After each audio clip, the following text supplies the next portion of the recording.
Voilà, donc psaume 3. Et dans le psaume 3, bon, c'est simplement comme ça, une fois de temps en temps, je veux détailler un petit peu quelque chose, et c'est le nom de David. Et oui, j'ai vu qu'il y avait plusieurs formes de ce nom, plusieurs Alors, façons de l'écrire.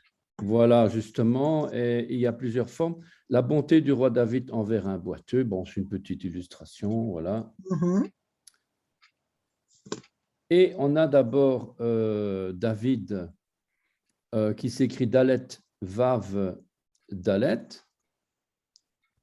Et oui. On a aussi David, Vav, Yod, Dalet, Mhm. avec un Yod pleinement écrit ou un matérilectionniste supplémentaire, on va dire, puisque le Vav n'est pas une voyelle, c'est bien une consonne. Le Yod, par contre, ce n'est pas une consonne, c'est une voyelle dans le sens d'un matérilectionniste. Donc, voilà. Donc, il y a deux formes d'écriture. Da, vi, de, Oui. et de l'autre côté, da, vi, de. Donc, deux formes de vie.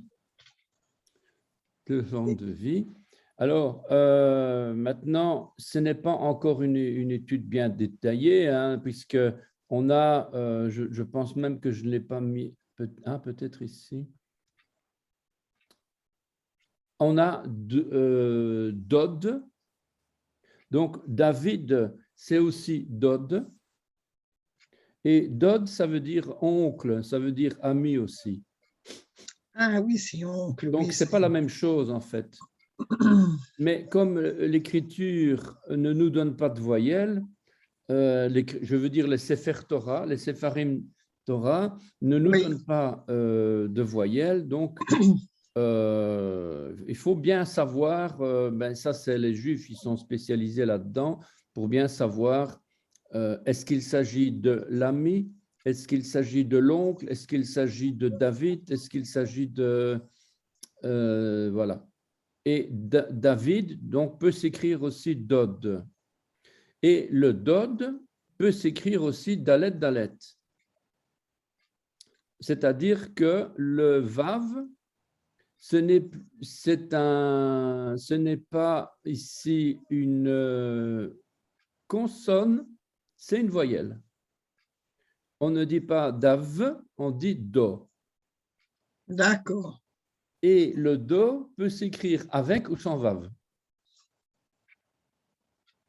Donc, le Vav, il est généralement, on l'ajoute quand on n'a pas de voyelle dans le Sefer Torah.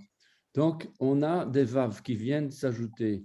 Quand on a les voyelles, le Vav n'est plus indiqué, suivant certaines versions, évidemment.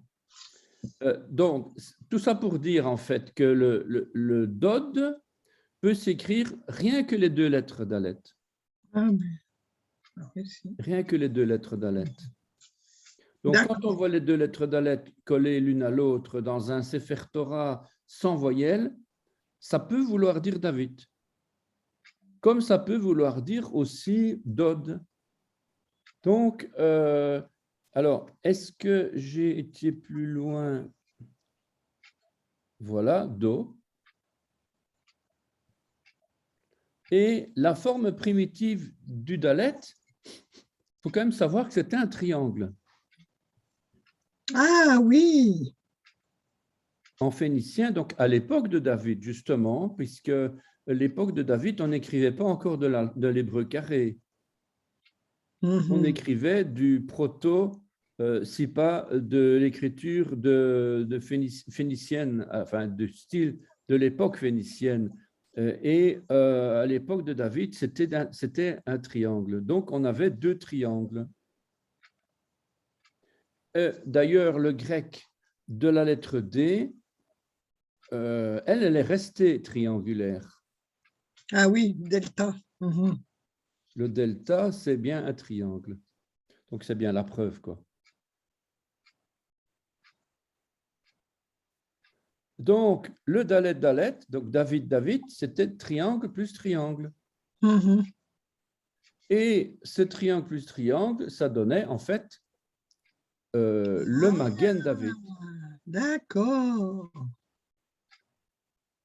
C'est une hypothèse, bien sûr. Il n'y a nulle part de texte qui confirme ça.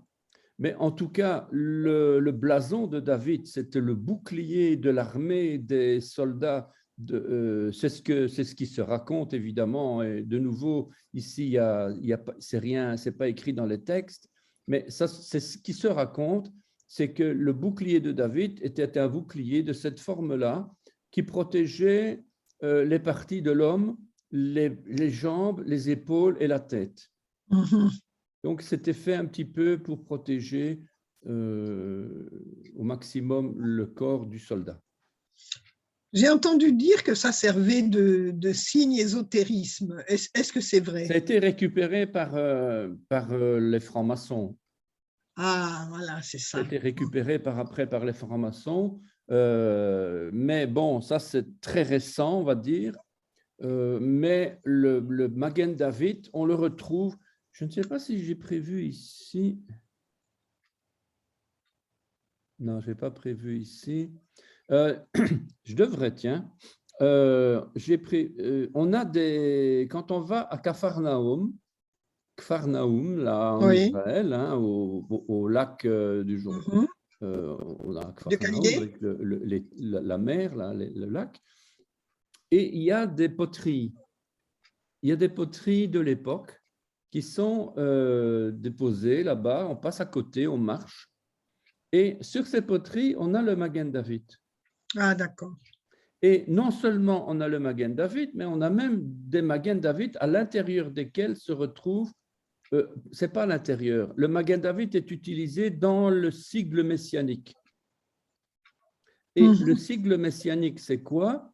C'est un poisson, comme le poisson des Ouais. premières Kehilot, les premières églises.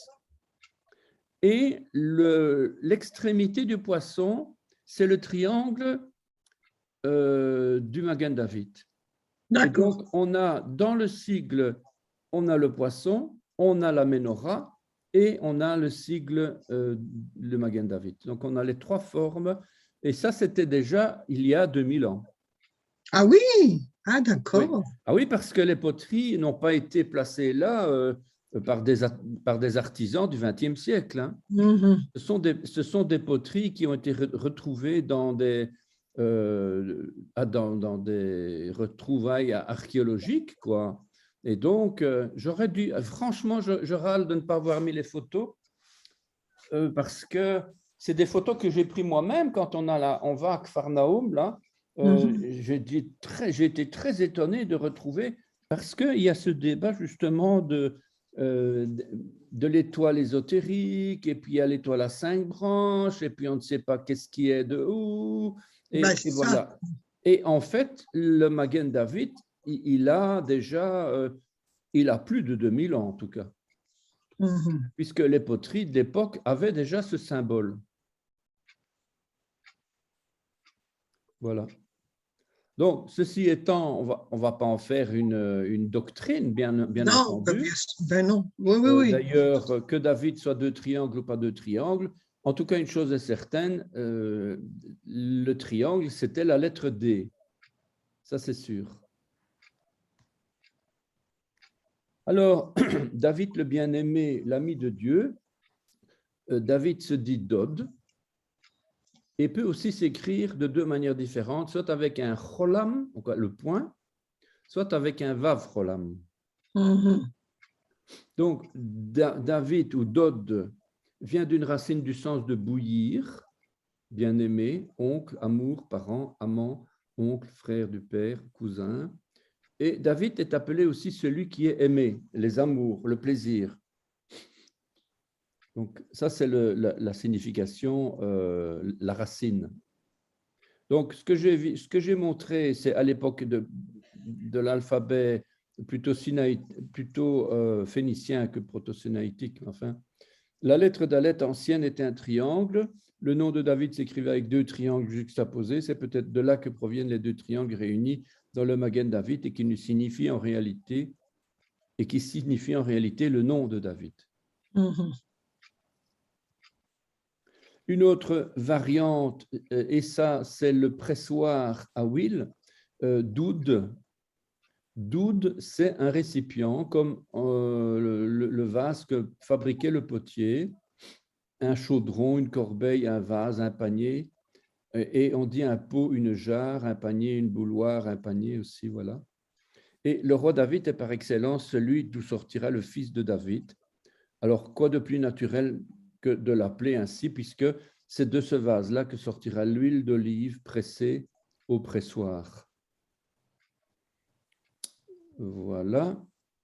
Alors,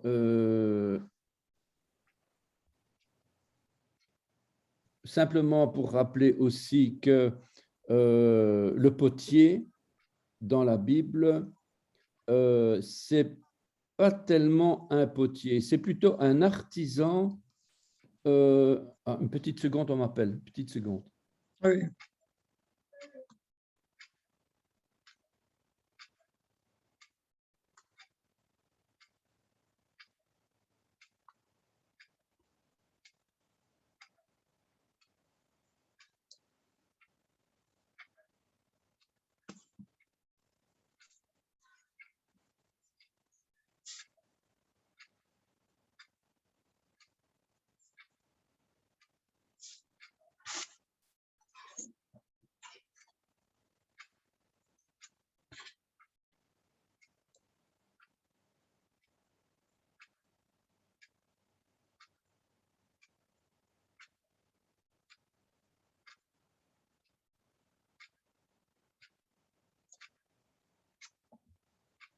Voilà, je suis de retour. Donc, Oui, donc vous disiez le potier. ah oui, le potier, on dit le potier en hébreu, c'est le potier, bien sûr, mais au niveau hébraïque, enfin, ça c'est de sources contemporaines, le potier, en fait, c'est plutôt un artisan, un artisan qui fabrique sans l'aide d'outils. Donc, en fait, quand on dit un potier, c'est quelqu'un qui fabrique avec ses mains. À partir du moment où le potier utilise, ou plutôt l'artisan utilise des instruments métalliques ou d'autres instruments pour fabriquer genre de la ferronnerie ou je ne sais pas, on ne peut plus utiliser le terme yotzer. Je crois que c'est yotzer.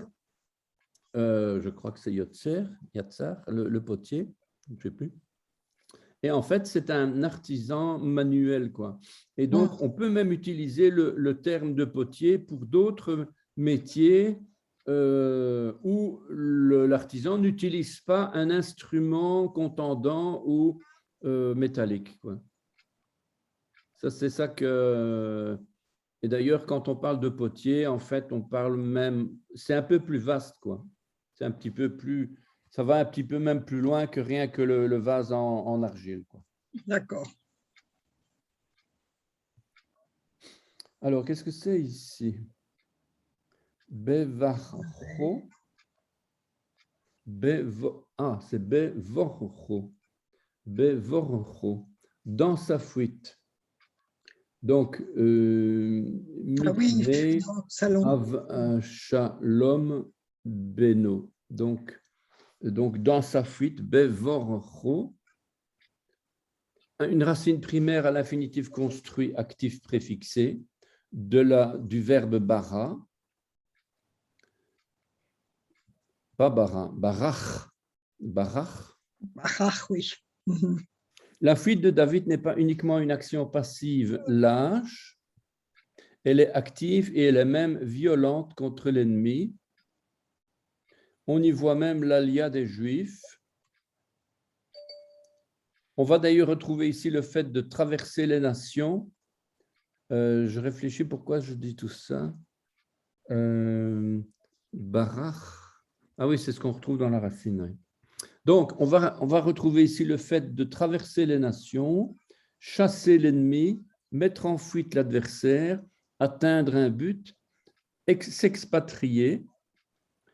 Mais ce n'est pas tout. Barach signifie aussi fuir, partir au loin, conduire au loin, être conducteur de peuple, se hâter, comme manger les matzot à la hâte pour quitter l'Égypte du péché, aller ou venir rapidement, causer la fuite, se retirer, s'échapper, se réfugier, traverser d'une barre, d'une traite. Ouais, ça veut dire beaucoup de choses. Ça veut dire beaucoup de choses, et pas uniquement fuir. Oui, c'est aussi faire fuir l'ennemi, ça c'est une bonne chose. Oui, voilà. Alors, ne pas confondre évidemment deux mots. On a barach, qui veut dire bénir à genoux, avec un kaf sophite. Ah. On a bet resh kaf, bet resh chaf, la maison gouvernée par la tête, bet, la maison gouvernée par la tête, resh, avec Oui. une main ouverte, pour bénir et être béni. Et de nouveau, un mot qui se prononce exactement de la même façon, barach. Barach d'un côté et barach de l'autre côté, sauf que à gauche c'est un chaf sophite, mais à droite c'est un chet. Et ce chet va faire que le mot ça veut dire fuite, donc et tout ce qu'on vient de voir juste avant. Et donc la maison gouvernée par la tête, mais à la fin il y a quand même la barrière. Le chet c'est la barrière, donc qui veut signifier aussi khatat le péché. Donc, il n'y a pas beaucoup de différence de prononciation. au niveau prononciation, il n'y en a pas du tout même. Ouais. Peut-être en hébreu ancien, on entendrait la différence, que peut-être le chaf sophite c'est un chaf, et peut-être le chet c'est un chet, je ne sais pas. Il y avait certainement des différences. Donc, mais bon, quoi. Mipné, devant, en provenance des faces. Mipné. Oui. Mi, c'est min, en provenance de. Donc, de l'origine, quoi. Hein. Provenant de, hors de, séparation, parmi, vient de. Par comparaison aussi, en provenant de, quoi. Ici, j'ai donné 2-3 exemples. Remarque, la signature typique du lieu de provenance, quand on dit mi, pour dire mikdash, mishkan, mish, etc. Donc, il y a toujours un point. Il y a toujours un hirik. D'accord. Donc, c'est la signature typique du lieu de provenance, c'est le hirik, sous la préformante et un dagesh dans la première radicale. Le dagesh, donc, dans la première radicale, c'est-à-dire dans la lettre suivante, la première lettre de la racine. Et ici, la première lettre de la racine, c'est pene, pana, la face. Oui, c'est le P. Ah oui, oui. Mi pene. Ce qui nous fait dire aussi une chose que je n'ai pas notée, c'est que le fait qu'il y ait un dagesh nous force à ne pas prononcer le sheva de manière quiescente. Donc, on a tendance à dire mipne, mais ça devrait être théoriquement mipene. Oui. C'est un peu à cause du dagesh, quoi, en fait. Puisque le dagesh est un renfort de la lettre, donc on ne peut pas avoir en même temps un renfort et en même temps une quiétude de la lettre avec le sheva. Donc, c'est ça qui me fait dire que le sheva ne peut pas être quiescent. Enfin bon. Mi-pene, mi-pene. Mi-pene, en provenance des faces. Donc, ça vient de pana.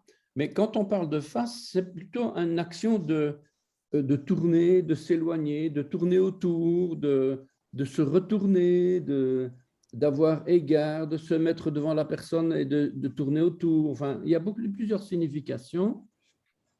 Se tourner vers ou se détourner, tourner et faire tourner, tourner, décliner, tourner vers, approcher, se tourner et regarder. Donc, ça, c'est pana. Pana, et quand Dieu dit à Moïse, je te parlerai face à face, il dit en fait panim al panim, Oui, c'est-à-dire mes faces ou les faces sur tes faces. Mes faces sur tes faces. Donc mes faces en imaginant trois faces de Dieu qui parlent aux trois faces de l'homme. Donc Père, Fils et Esprit parlent à notre corps, notre âme et notre esprit. C'est un petit peu l'idée de panim al panim. Mais en tout cas, on parle ici de s'adresser à la face, à une des faces, à trois faces, de se tourner vers ces faces, de s'adresser à ces faces. Et il y a plusieurs sens, évidemment, se retirer, donc venir et repartir, vider aussi, donc il y a plusieurs sens là. Alors, c'est pana pone, donc ça c'est la... Oups. Alors, Absalom, c'est Abba. oui, j'ai trouvé ça intéressant, oui. Ouais. Et le père de la paix. Autrement dit, Absalom, quand Dieu met un nom sur quelqu'un, ben, il a des projets pour cette personne. Ce qu'il devient par après, ça, c'est pas, ça n'a rien à voir avec les projets de Dieu. Peut-être, hein, mais comme par exemple Nabal, lui, c'était l'insensé. Il est appelé Nabal. Mais ici, comme Absalom, c'est quand même un nom important, quoi. Le père de la paix, le chef de la paix, voilà quoi. Il est, lui, le beau-père de Roboam, troisième fils de David, celui qui a tué le fils aîné Amnon, également chef de la révolte contre son père David. Et on retrouve aussi Ab Shalom, on retrouve aussi Ev Shalom. Et Ev, ici, c'est plus Abba, le père, mais c'est l'herbe, la verdure, la fraîcheur. Et Ève, d'ailleurs, c'est ce qui va donner plus loin le printemps, Aviv. Ah oui. Qu'on va arriver à la fête de Pâques bientôt, eh bien, on va être dans le mois de Aviv. Et la Bible va transformer ce mois Aviv en mois Nissan. Ah, d'accord. Donc, mais c'est le même mois en fait, mais Aviv va être transformé, on va lui donner un nouveau nom parce que ben, c'est Nissan, quoi. Le mois de Nissan, et c'est le mois du printemps. Aviv le printemps, Ève l'herbe, la verdure. Donc le printemps, en fait, c'est en lien direct avec l'herbe, la verdure et la fraîcheur. C'est quand même intéressant de voir tous ces liens. Mais on peut aussi dire père de la paix, évidemment. Abba, Shalom, le père de la paix. Mais ce n'est pas tout à fait ce qu'il a représenté. Ben oui, voilà quoi. C'est ça. Alors, on a aussi Absalom, se dit aussi Avshalom, et il y a aussi quelqu'un qui s'appelle Avishalom. Avshalom, traduit en français par Absalom, ne mérite pas de porter le nom d'Abishalom, mon père épais. Pourtant, c'est quand il a donné la vie qu'une lettre Yod a été ajoutée à son nom. Alors, le Yod, raccourci de Ya, de Yahvé, marque la présence du bras de l'Éternel, la main de l'Éternel, et c'est Yeshua. Et 1 Roi 15, 1 nous dit, c'est dans la 18e année du règne de Jéroboam, fils de Nébat, qu'Abiam devint roi de Juda. Il régna 3 ans à Jérusalem. Sa mère se nommait Maaka, fille d'Abishalom.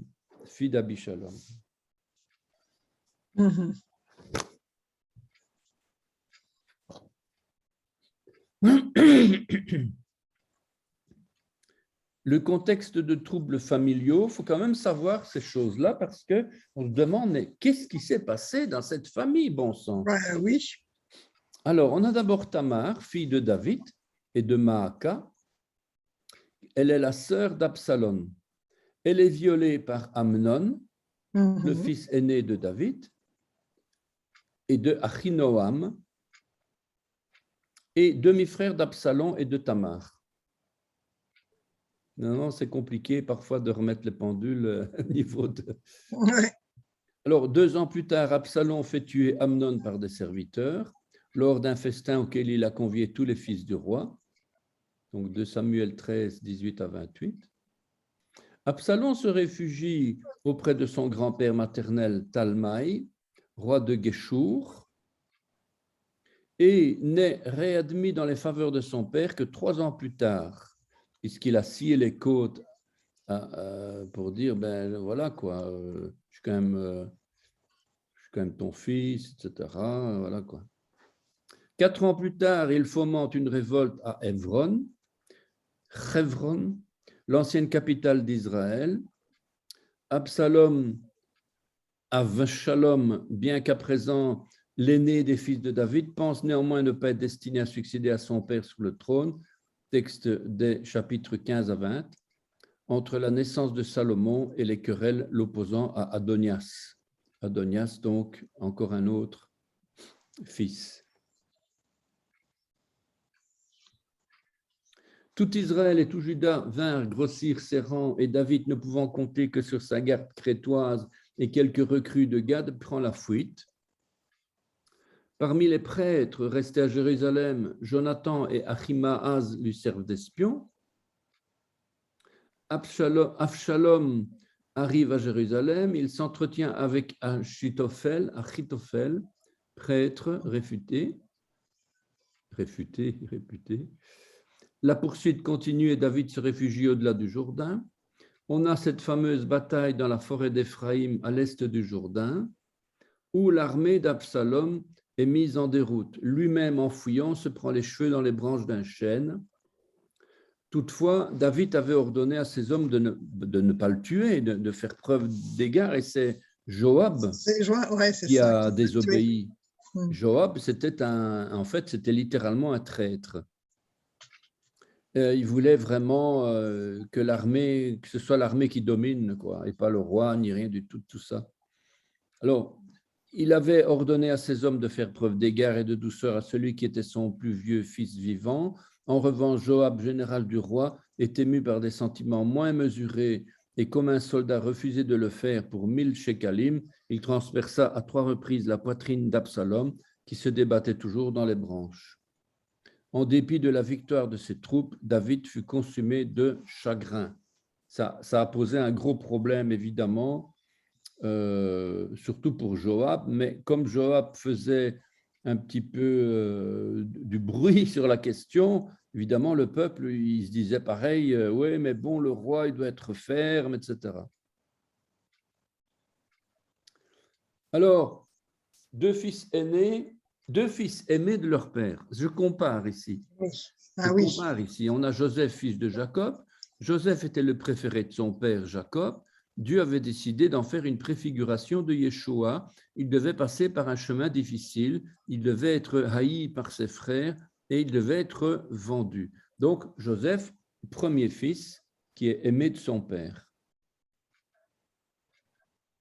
Absalom, pareil.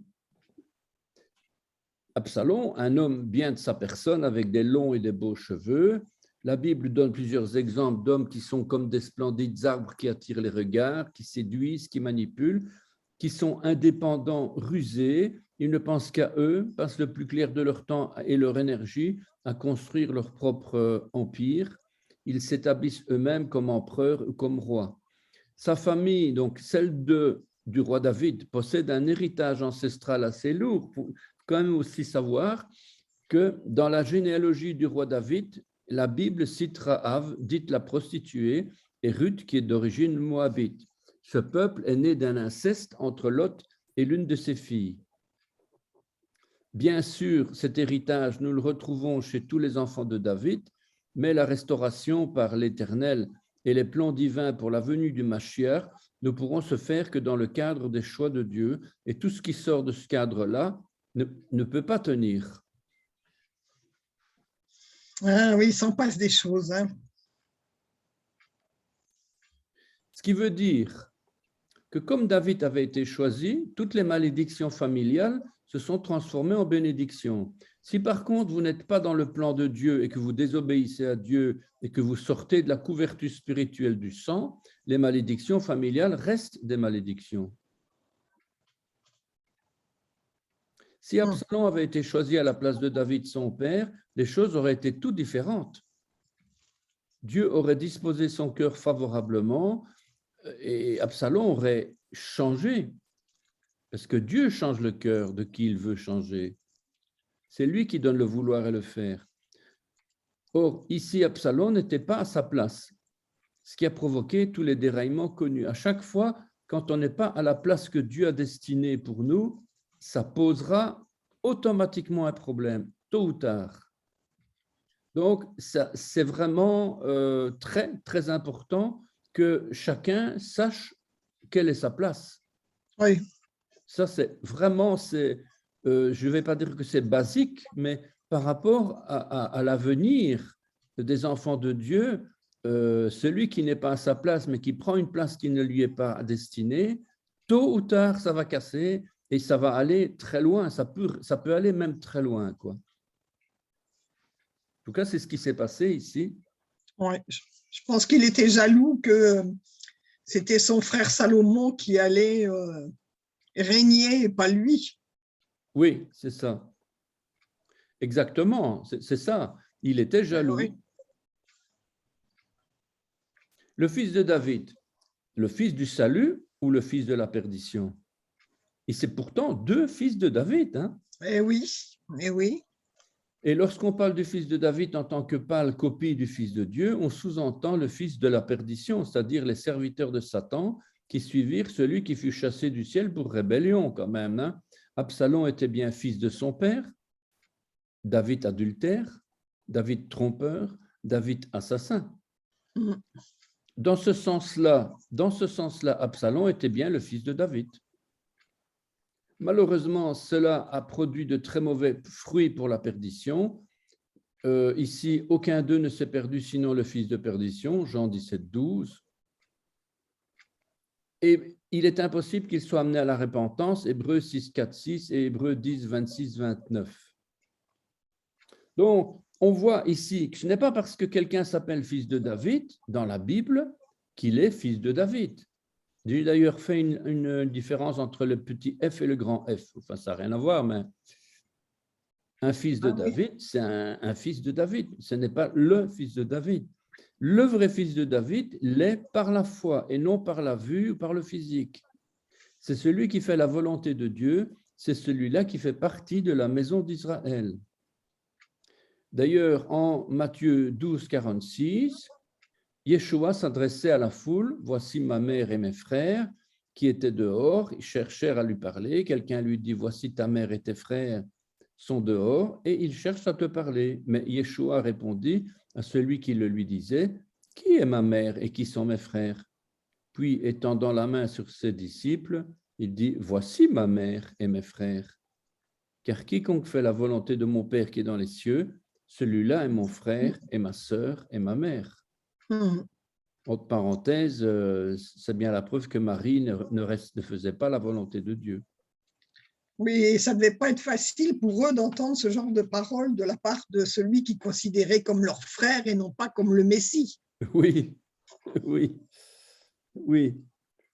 On ne dit rien de tout ça, mais ça devait être choquant. Oui, ça devait être choquant.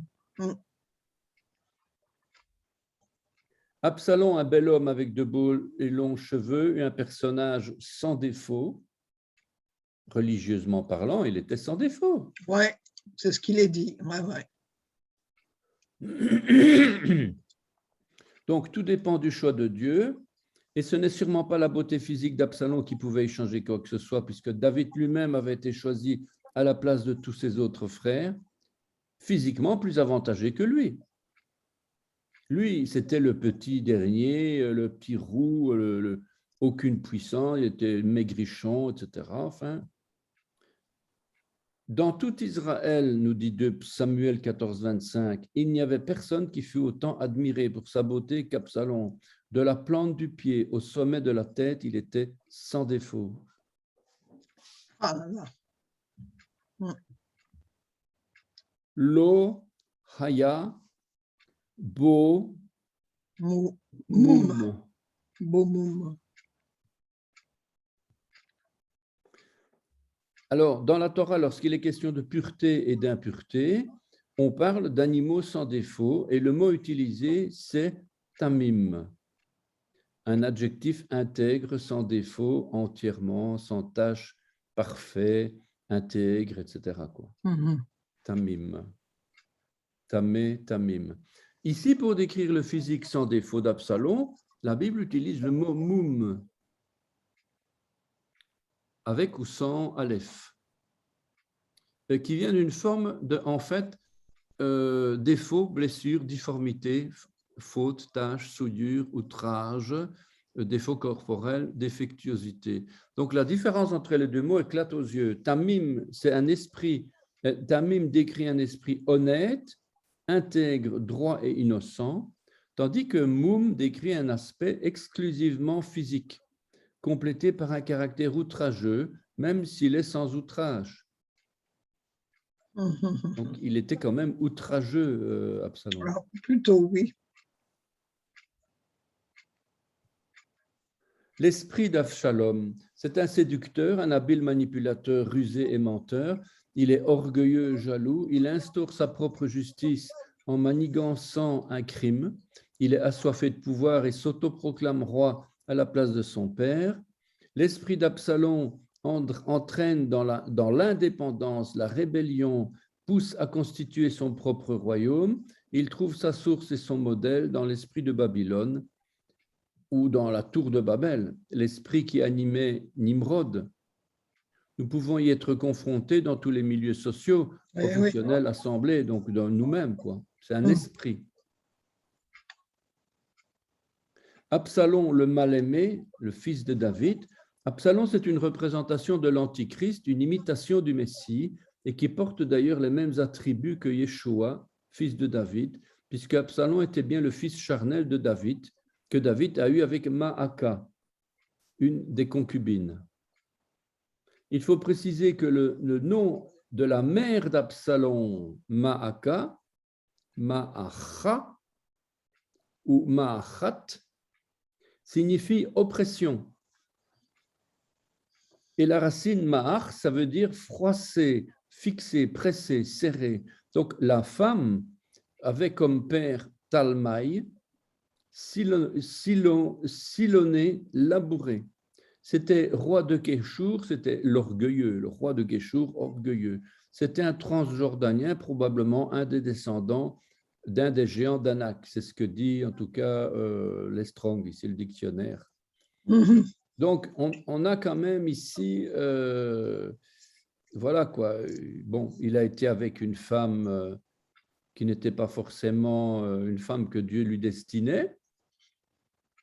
Voilà, il a choisi une concubine, une femme, voilà, une fille d'un homme qui était appelé un transjordanien, donc ce n'était pas un hébreu. Donc, on voit bien qu'il y a des conséquences malgré tout, qu'il s'appelle David et même Salomon, pareil, hein, ils ont tous les deux dévié gravement dans ce domaine de ne pas obéir à la Torah, qui disait qu'on ne se met pas avec une femme étrangère. À l'occasion de sa fuite devant Absalom, son fils, donc à cause des faces de Absalom, son fils, Mipene, Avshalom, Péno. Qu'ai-je fait pour que mon fils devienne ainsi? Quel malheur m'atteint? Pourquoi as-tu désobéi à l'Éternel en choisissant une femme étrangère? Voilà, donc Samuel qui est en train de lui répondre à sa question, en fait. Bon, je ne sais pas si c'est écrit tel quel, mais en tout cas, certainement, Samuel lui a fait la remarque. Ben oui, mais oui, puis ça, et Et puis plus d'une fois, il lui David, a fait des remarques. ouais, Et même pareil pour le fils, Salomon. Je ne sais pas s'il vivait encore, mais je crois que Samuel, il était encore. Si c'est peut-être pas Samuel, je ne sais plus le prophète qui conseillait. c'était pas Nathan? Ou Nathan, pardon, oui, Nathan. Nathan. Alors, Maacha ou Maachat. Alors, l'histoire ne dit pas si c'est la mère qui a rendu son fils froissé, pressé au point où, devenu grand, Absalom est devenu rebelle, faute d'avoir méconnu une enfance heureuse et la douceur d'une mère aimante et d'un cœur large comme Rahav. Satan est ainsi rentré dans son cœur à cause du comportement possible. On n'en sait rien. Oui, oui, On n'en sait rien. Mais on peut imaginer que les parents, c'est eux qui provoquent toujours les choses. tout à C'est eux fait. qui font que l'enfant, il est ce qu'il est. Il a bien son caractère, on veut bien, mais quelque part, il y a quand même une origine parentale. Et ici, la mère... Alors, on peut bien accuser Satan de tous les maux de la terre, mais si ce que révèlent les noms de leur mère et du grand-père est vrai, la désobéissance de David de s'allier avec des femmes étrangères en a rajouté encore en plus sur cet enfant qu'il aimait, mais ça l'a détruit. Donc, Absalom est un exemple pédagogique pour les parents qui manquent totalement de sagesse au point de produire plus tard de vrais enfants sauvages ou même parfois criminels. Les parents ne se rendent pas compte de ce qu'ils font. Et comme Satan s'est rebellé contre Dieu, son créateur, Absalom s'est rebellé contre celui qui lui a donné la vie, le roi d'Israël, et avec toute une armée à sa suite, au point où même David s'était inquiété de son sort. Donc Yeshua, de même, s'était inquiété du sort en disant « Pourquoi Père, éloigne de moi cette coupe ?» ou encore « Père, pourquoi m'as-tu abandonné ?» Donc, c'est peut-être pas la bonne référence que j'aurais dû donner ici, parce qu'il s'inquiétait, Yeshua s'inquiétait de ceux qui le martyrisaient, quoi. Il disait, pardonne-leur. Panim, donc ça, on l'a vu déjà, panim, devant ses faces, mipne, à cause de ses faces, mifne, lifnei, lifnai, donc panim, ça vient de pané, devant, on a vu ça donc. Oui. Ce mot est utilisé très fréquemment pour dire devant quelqu'un, mais en fait, ici, le préfixe même, mi, change le sens. C'est à cause des faces de l'homme. À cause des faces de l'homme. Mi pene, à cause des faces de l'homme, corps, âme et esprit.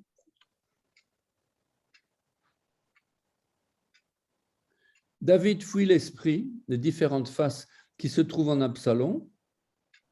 Il se détourne. Alors, qu'est-ce que j'ai mis ici? Racine, se tourner. Action simple, se tourner ou se détourner, détourner. Généralement traduit par se détourner, se retirer. Panaponé. Voilà, donc ça, concernant le psaume, le verset Verset 1, premier. on a fini. Ouais. Voilà, donc maintenant on peut rentrer dans le verset 2. Ô Éternel, que mes ennemis sont nombreux, quelle multitude se lève contre moi. C'est vrai que l'histoire d'Absalom, c'est troublant, ça fait mal au cœur. On se dit, si on était à la place d'Absalom, moi, ça m'avait vraiment ébranlé quand j'étais jeune. La première fois que j'avais lu cette histoire, j'étais vraiment touché. David qui pleure pour son fils, tout ça. Ah oui. Et il faut des années avant de se rendre compte de tous ces enjeux spirituels. Voilà. Alors, ô Éternel, que mes ennemis sont nombreux, quelle multitude se lève contre moi.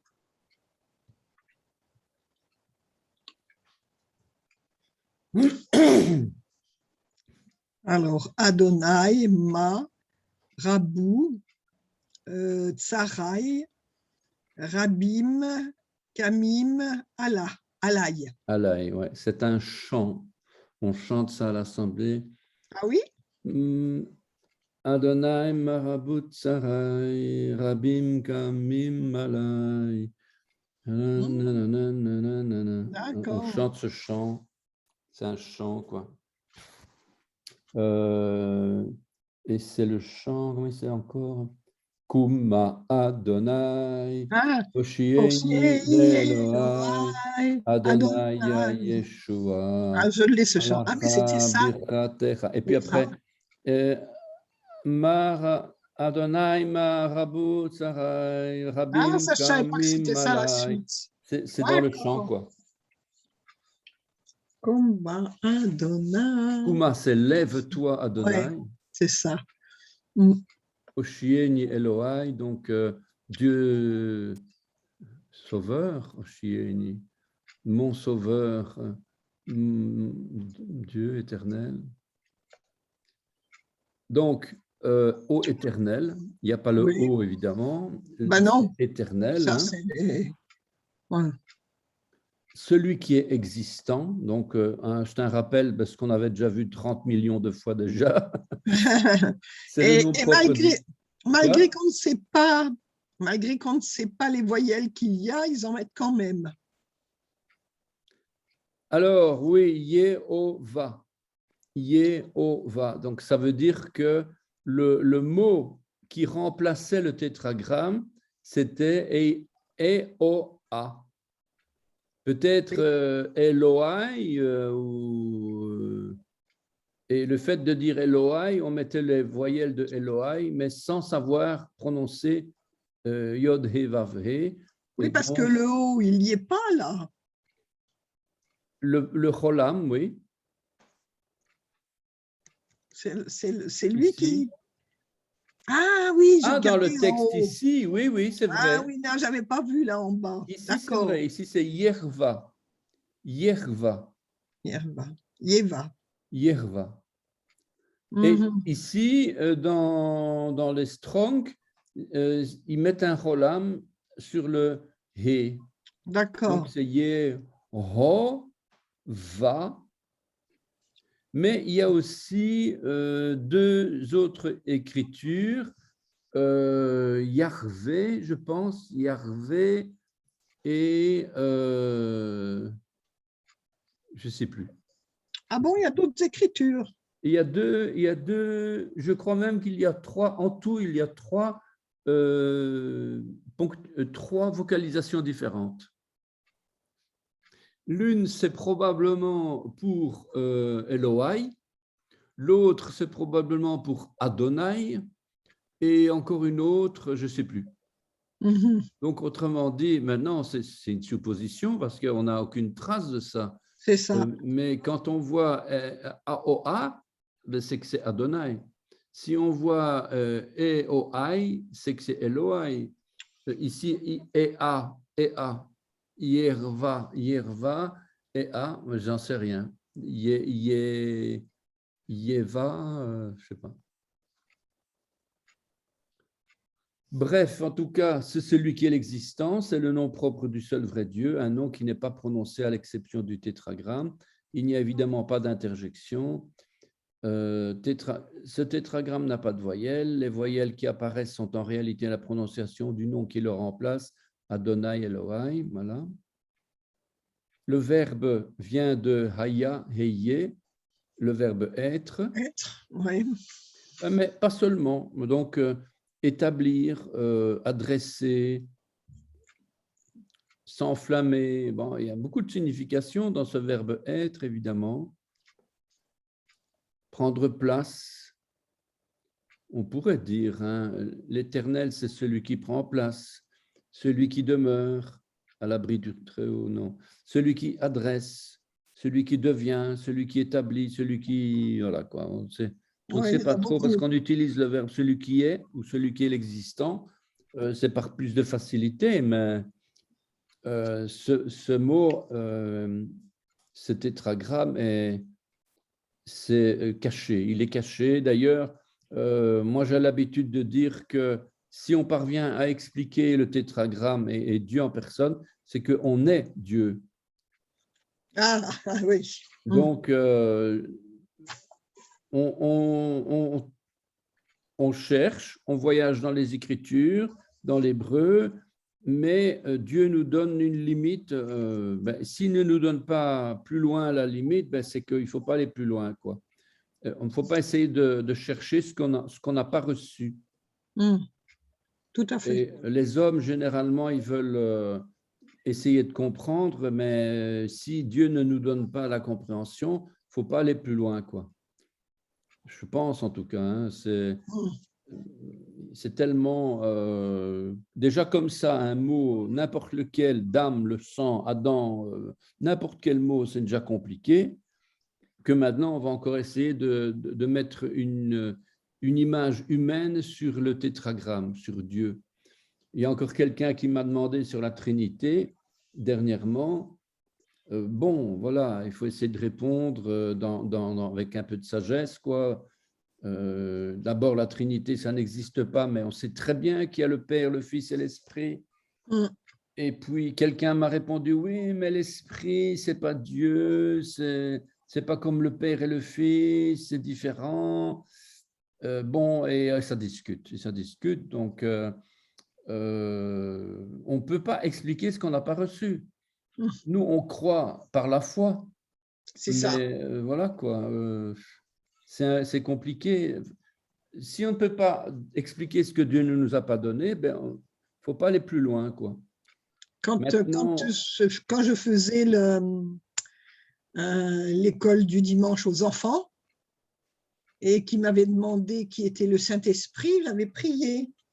Et ce que le Seigneur m'avait donné, parce que je ne voulais pas dire que c'était une troisième personne, et ce que le Seigneur m'avait donné, et que je donne encore maintenant quand on m'en parle, c'est que par exemple, comme vous, vous êtes un professeur, vous êtes un père, je suppose que vous êtes un mari, mais tout ça, c'est la même personne. Voilà. Et donc, j'avais dit que Dieu avait… pareil, j'avais donné cet exemple et les enfants, ça leur avait très bien convenu. Ah ben c'est bien. Et puis quand on parle de mon fils Thomas, c'est un Sobieski, il a la même nature que moi, il n'est pas moi. Voilà, exactement. Il ne veut pas forcément faire ni penser comme moi. Voilà. Il est parti dans d'autres directions, mais en attendant, c'est quand même un Thomas Sobieski. Il y a quand même des traits de ressemblance. On ne peut pas dire qu'il est divin si moi je suis humain. Et oui. On ne peut pas dire qu'il est le contraire. Donc, si le Fils est le Fils de son Père, il est Dieu. On ne sait pas dire autrement, quoi. Exactement, tout à fait. Il a la nature de son Père, quoi. C'est la même nature que son Père, quoi. Oui, puis j'avais bien aimé quand vous aviez dit l'autre jour, chose que je n'avais jamais fait attention, il est sorti du Père. Il est sorti du Père, oui. Oui, j'ai été chercher les versets, mais je les ai relevés parce que ça, j'avais trouvé… C'est provisoire parce que quand il y aura le rétablissement de toutes choses et que le Fils rendra à son Père tout ce que le Père lui a donné, le Père lui a tout confié pour la création, oui. ce temps d'éternité humain, oui. lui a tout donné. Maintenant qu'il va revenir, il va rentrer dans le Père et il va se confondre dans le Père. Je ne sais pas comment ça va être. Alors ça, je n'ai pas trouvé ce genre de verset dans la Bible. J'ai cherché et je ne sais pas où trouver ça. Quand il rentrera dans le Père, il reviendra. J'ai pas trouvé parce que même dans l'Apocalypse, on les voit bien. On le voit bien assis à la droite du Père. Bon, enfin, bref, ce n'est pas notre sujet, mais… bien, c'est intéressant de signaler parce qu'il ne faut pas inventer des trucs. Et effectivement, voilà, c'est déjà un danger d'aller dire quelque chose qui n'est pas écrit. Voilà. Et effectivement, parce qu'on sait qu'il est sorti du Père. Ah oui, c'est écrit noir sur blanc. Oui, c'est dans Jean. Oui. S'il est sorti du Père, à un moment donné, il va reprendre sa place, quoi. Je ne sais pas. Je ne sais pas. Dieu est Dieu, donc… voilà. En tout cas, une chose, c'est que l'image de l'homme et de la femme qui est sortie de l'homme, que Dieu extrait de la côte pour en faire une femme, Bien sûr, ça va dans les deux sens parce que l'homme ne peut pas vivre sans la femme. C'est la femme qui donne la vie. Oui, Donc, oui. ça va dans les deux sens. C'est extraordinaire, ça. Oui, mais quand même, l'image de l'homme, c'est-à-dire le Ha-Adam, Ha-Adam, c'est-à-dire le deuxième Adam, d'où sort l'Église, la femme. Donc, quelque part,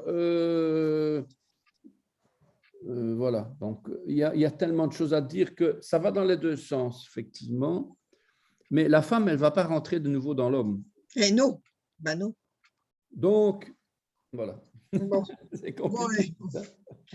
On parle, mais c'est bien, c'était très intéressant. On parle, quoi, effectivement. Oui, voilà, on échange. On ne va pas être jugé parce qu'on discute et qu'on cherche. Non, pas du tout. Là où ça va poser un problème, c'est quand on va dire « je te dis que c'est comme ça Oui. et t'as qu'à me croire ». C'est ça, c'est ça, c'est ça.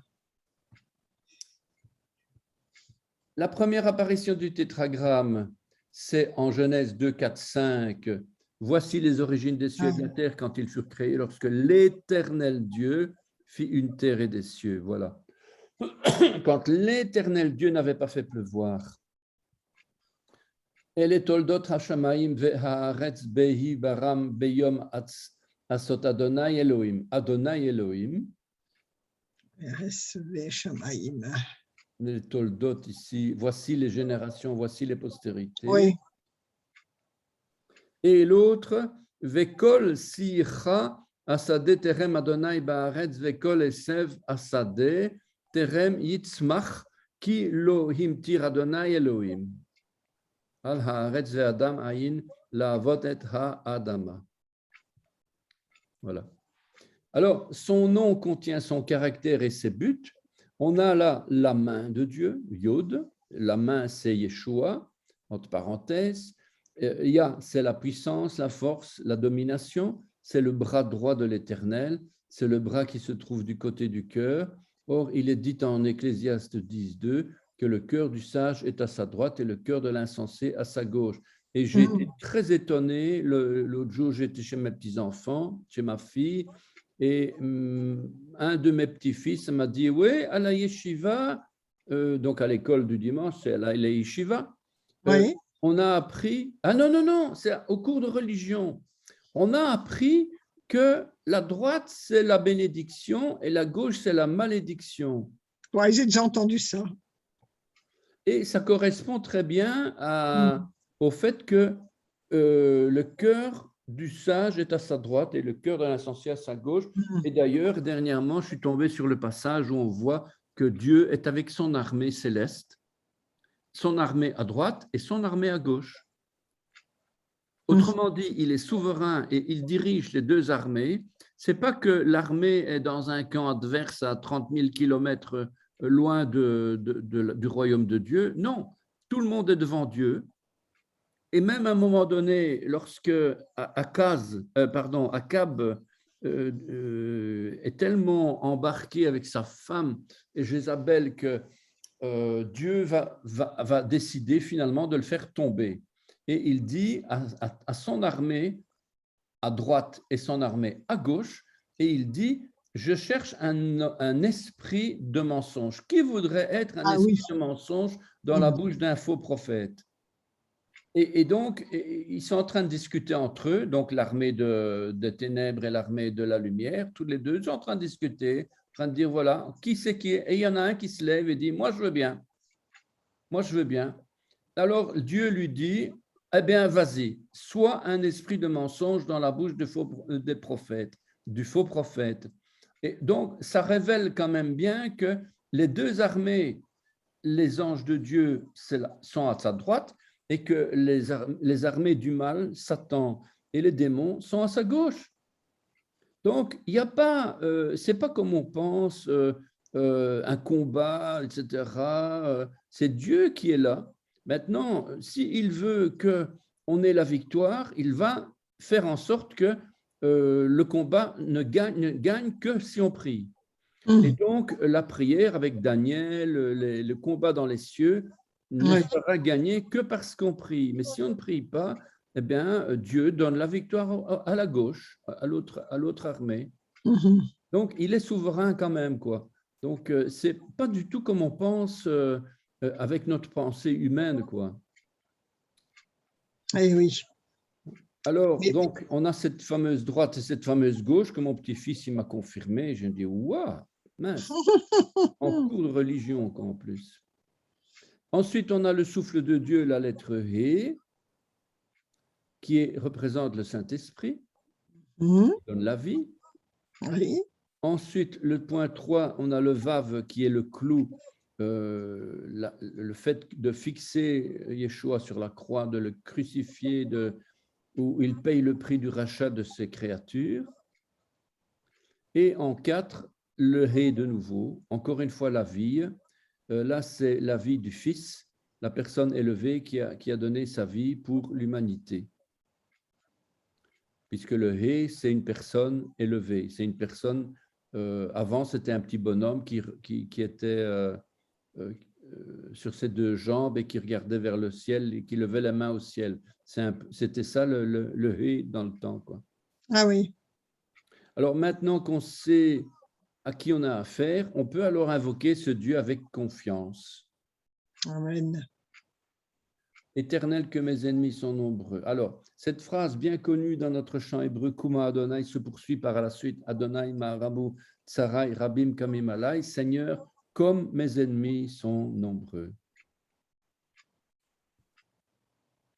Ma'arabu.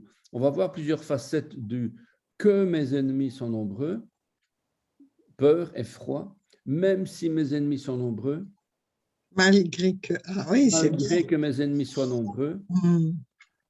et quoique mes ennemis sont nombreux. Donc, c'est le que, en fait. C'est pas que, c'est pas Asher, c'est ma. Ah C'est-à-dire, oui, c'est pas cher. Et oui, c'est c'est pas vrai. Asher, c'est ma. Oui. Ça veut dire comment, pour quoi. Ma, c'est pourquoi, c'est comment. Oui. C'est pas pourquoi, c'est quoi. Quoi. Lama, c'est pourquoi. Si Mhm. je mets un la mettre devant, alors ça veut dire pourquoi.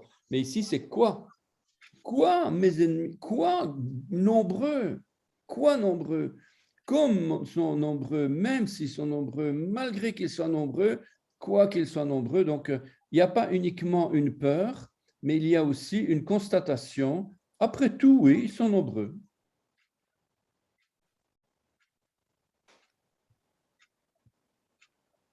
Et ma, ça s'écrit de différentes manières. Hein. C'est une particule interrogative. C'est soit une constatation, soit une déclaration de confiance, quoi qu'il arrive. Mhm. Pourquoi, avec quoi, comment qu'il arrive, que s'est-il passé, qu'est-ce qui se passe? Interrogation, quoi. Ou alors, c'est plus bas, là, un pronom indéfini, rien, ce qui peut, quoi qu'il arrive, voilà. Donc, Est-ce que dans l'hébreu de maintenant, c'est pareil? Il y a pas de point de ponctuation?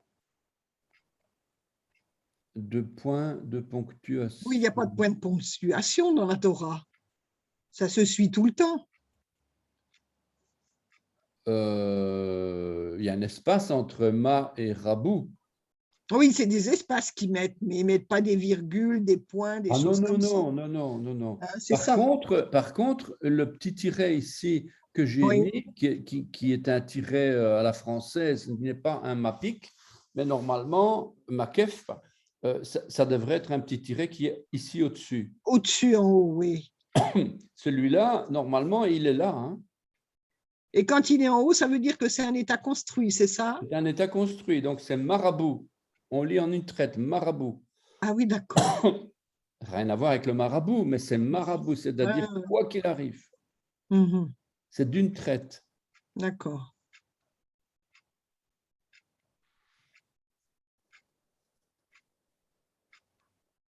Donc, interrogative, constatation, déclaration de confiance. Rabou, nombreux. Rabouni, oui. Ravav, Oui, rabav. là-bas. Donc, ça vient de grand, beaucoup, multitude. Rov, non masculin, multitude, grand. Rabav, racine primaire, lancer des traits, multiplier les coups. même si mes ennemis lancent des traits contre moi, à la façon des attaques perpétrées contre Job. Donc, c'est des flèches, quoi.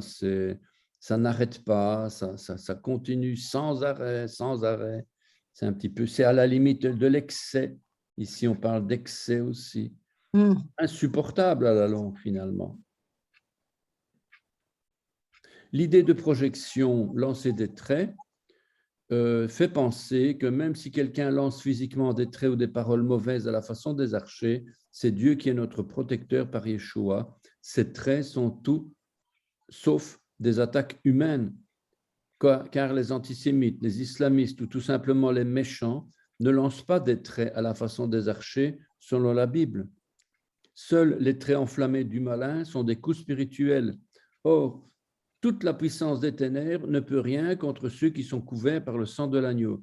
Spirituellement, il s'agit donc de personnes qui prient contre l'enfant de Dieu. Lancer des flèches contre quelqu'un, c'est des flèches spirituelles. Eh oui. Les ennemis, est-ce qu'ils prient? Les démons, est-ce qu'ils prient? Je ne sais pas, hein? Non, mais au moins ils parlent. Ils font ce qu'ils appellent des incantations. Des incantations, c'est une forme de prière. Oui. D'ailleurs, les traits prière enflammés du malin, ça existe bien, donc c'est bien Oui. quelque chose qui existe. Oui, oui. La Bible considère des traits ou des flets d'archer comme des prières et comme un combat spirituel.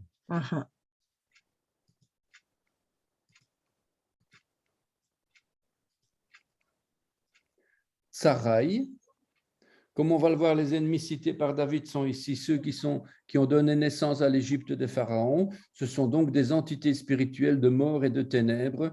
Sarai qui a donné Mitzraïm. Ah oui. Tzraïm, ça vient de Tzara, Tsar, l'oppresseur. Tsar, c'est l'oppresseur. Tsarai, c'est voilà, c'est l'entité spirituelle. Je ne sais pas si j'ai donné ici plus loin. Oui, voilà. Tsarai, donc mes ennemis. Le Haï, c'est mes, à moi. Tsar, c'est le mot, la racine, quoi. Tsar ou tsor ou tsur. Oui. Et l'Égypte, c'est en provenance des deux étroitesses, puisque Mitzraïm, c'est un duel. En provenance de deux étroitesses, des deux ennemis, de deux angoisses, allusion à l'ennemi céleste et l'ennemi terrestre.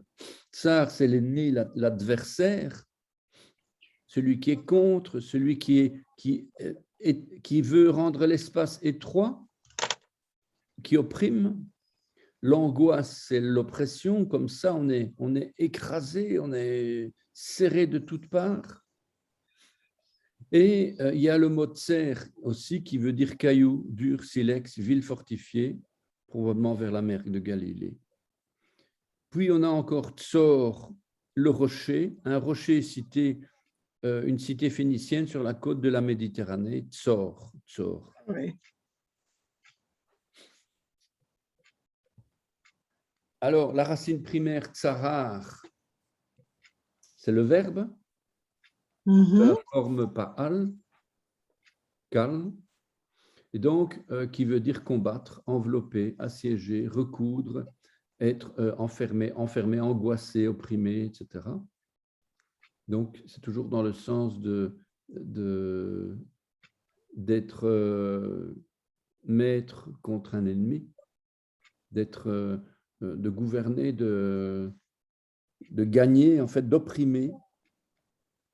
Alors, on a aussi là-dedans lié, être étroit, être à l'étroit, être dans la détresse, lié, enfermé, montrer de l'hostilité envers aussi, traiter avec inimitié.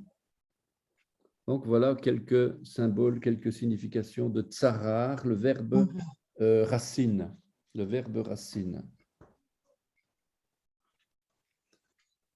Ici, j'avais mis le chant Kuma Adonai. Ah oui, Kuma Adonai. Je crois que l'Adonai Hayeshua al-Amcha. birkatecha, koli el Adonai ekra, ya'aneni mehar kocho, koli el Adonai ekra, ya'aneni mehar kocho, rabim momrim nafshi, hayin yeshua talo, koli el Adonai ekra, ya'aneni mehar kocho, kuma Adonai, Osheni l'Adonai, Yeshua, en phonétique, évidemment, ici, puisque c'est comme nos chants, on les fait toujours en phonétique, on les affiche toujours en phonétique. Mais oui, c'est plus facile pour chanter. Voilà. Alors, on va terminer. Kamim, alai. Kamim, c'est qui se lève. Hein. Koum, c'est lakoum. Le verbe lakoum, c'est élever. Et ici, venir, susciter, quitter, adversaire, se lever, s'élever, s'établir aussi. Quand on veut parler d'une hauteur, on va dire coma, nom féminin, hauteur, haut, élevé, taille, grand, élévation, tige. Une multitude qui se lève contre quelqu'un, c'est comme des méchants qui veulent avoir le dessus. Dans le psaume 1,5, les méchants n'auront pas le dessus lors d'un procès en jugement. Ils ne se lèveront pas au jour du jugement, ils ne se jetteront pas, ils ne s'établiront pas, ils n'iront pas, ils ne demeureront pas, ils ne tiendront pas. Ils ne s'élèveront pas comme s'élèvent les tiges qui se dressent vers le soleil. Ils ne seront pas établis. Mais avant de s'élever, ils ne vont pas naître d'en haut. Il faut naître d'en haut, naître de nouveau, en fait. Amen. Et enfin, alai, c'est al-ani.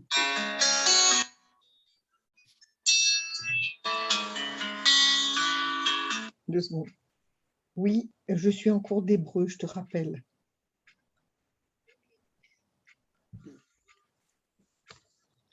Voilà. De toute façon, on a bientôt fini. Après ça, c'est fini. Al-ani, donc sur moi, au-dessus de moi. Al-ayin lamed, donc ça vient de Allah, le verbe Allah. Oui. Et c'est lever, monter, remonter. Donc c'est en fait ce qui va donner l'alia. Toujours l'exemple que je donne, mais le verbe, c'est le fait de monter, offrir aussi, puisque Allah ou Ola, c'est une offrande par élévation. Ah oui, c'est vrai. Oui. C'est qu'on parle d'offrande. Oui. Alors, Al, c'est aussi les feuilles de l'arbre de Psaume 1, verset 5, je crois. Là où on pousse, où ça pousse, ça croît, la végétation, elle croît, et c'est le symbole de l'excellence, la supériorité. D'ailleurs, Al, c'est un adverbe de supériorité spirituelle, quoi. Ah oui? Al, ça veut dire plus grand que toi. Donc, si quelqu'un a Al au-dessus de ma tête, d'ailleurs, Joseph, il disait, sortez de dessus de ma tête. Il s'adressait aux hommes, mais il s'adressait surtout aux esprits qui voulaient agir sur lui. Il disait, sortez de dessus ma tête, donc Al. Et Al, c'est justement la supériorité spirituelle. D'accord. Voilà, Al au-dessus, ben voilà, c'est ce que j'ai dit. Donc, Al sur, loin, près, à cause, contre, dépassé. Elal, d'ailleurs, la compagnie Elal, qui est en très mauvaise posture, semble-t-il. El-Al, c'est Dieu au-dessus.